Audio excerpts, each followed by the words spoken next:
జన సైనికులారా, ఎందుకు నిరాశ? మనం మన నాయకుడి ఆశయాల కోసం ఇంతవరకు ఏం చేశామని నిరాశ. మనం ఏవేవో ఊహించుకొని మన అంచనాలకు తగ్గట్టు సీట్ల పంపకం జరగలేదని గుండెలు బాధేసుకుని షర్ట్లు చించేసుకుని తలలు వంచేసుకుని మన పార్టీ మీదే మన నాయకుడి మీదే అసహనం కోపం ప్రదర్శిస్తున్నామే. ఐపాక్ అనే జలగ సంస్థ కోట్లు ఖర్చు పెట్టి మనపై రుద్దిన దిక్కుమాలిన మైండ్ సెట్ తో యుద్ధం మొదలవక ముందే అస్త్ర సన్యాసం చేసేస్తున్నామే. నిజాయితీగా మనల్ని మనం ప్రశ్నించుకుందాం. మన అభ్యర్థులు అంతమందిని 2019లో నిలబెడితే మనమందరం ఎంతమంది విజయం కోసం యుద్ధ క్షేత్రంలో పనిచేశాం? మన అభ్యర్థులు ఎవరు? వారి అవసరాలేంటి? వారి ఆర్థిక స్థితిగతులేంటి? వారికి ఉన్న ప్రతికూల పరిస్థితులు ఎన్ని? వారి పోటీదారులు ఎవరు? నియోజకవర్గ వారీగా మన ఓట్లెన్ని? ఓట్ మేనేజ్మెంట్ కి నిలబెట్టిన పోలింగ్ బూత్ ఏజెంట్లు ఎంతమంది? అందులో చివరి వరకు బూత్ లో ధైర్యంగా నిలబడిన వారెంతమంది? మనవాడంటూ మంచివాడంటూ ఒట్టేసి ఓట్లేసిన వారెంతమంది? ఓట్లు గట్టున పెట్టి డబ్బుకు అమ్ముడిపోయిన వారెంతమంది? మనకెందుకులే అని అసలు ఓట్లైన వారెంతమంది? మన వంతుగా ఏమీ చేయకుండా ఇంట్లో కూర్చొని వార్తలు చదివిన వారు, చూసిన వారెంతమంది?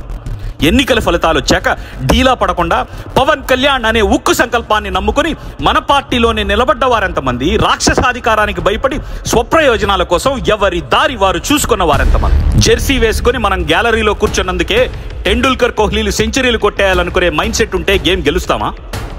గేమ్ని ప్రభావితం చేసే అంశాలు అంచనా వేసి మనం కూడా ఎంతో కొంత మీనింగ్ఫుల్గా కాంట్రిబ్యూట్ చేస్తే గెలుస్తామా? సందేహిస్తే మనం నమ్మిన నాయకుడి భుజం కాస్తామా? మనల్ని నమ్మిన పార్టీని తీరానికి చేరుస్తామా? ప్రజా సమస్యలు తీరుస్తామా? వార్లు ఎప్పుడు మొదలవ్వాలి, ఎప్పుడు ఎండ్ అవ్వాలి అని బోర్డ్ రూమ్ డిప్లొమాట్లు కొంతమంది మేధోమదనం చేస్తున్నారు, ఎవరి ఇళ్లలో వాళ్ళు కూర్చొని. సైనికులు, జనరల్ మాత్రం బోర్డర్స్లో పహారా కాస్తున్నారు యుద్ధం చేస్తూ. వయసు మళ్లిన మేధావులు నిరాశకు గురై నిట్టూర్పులు విడుస్తున్నారు. దేశ కాలమాన పరిస్థితులు మారవన్నట్లు, అంతా కుళ్ళిపోయింది, ఇంకేం చెయ్యలేమన్నట్లు.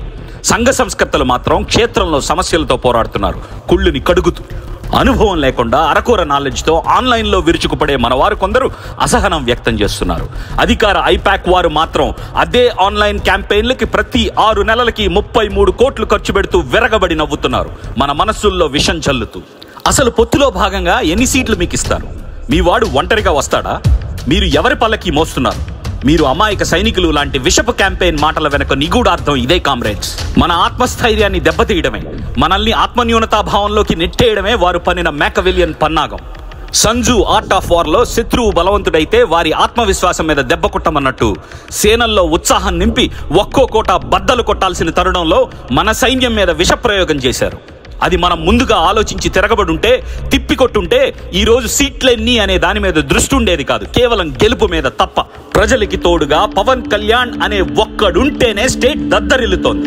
సేనానికి తోడుగా 24 మంది పహారా కాస్తుంటే మరి అసెంబ్లీ ఎలా అట్టుడకబోతోంది?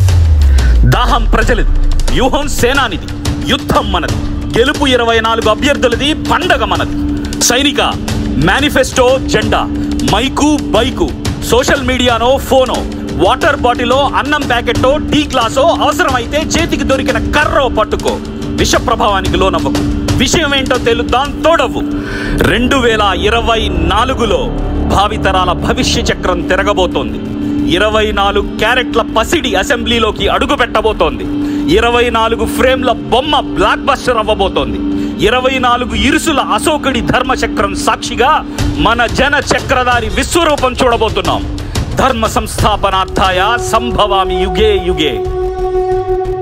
రే వైసీపీ ఐపాక్ సాంబా, రాసుకోరా, గెలుపు మాదే.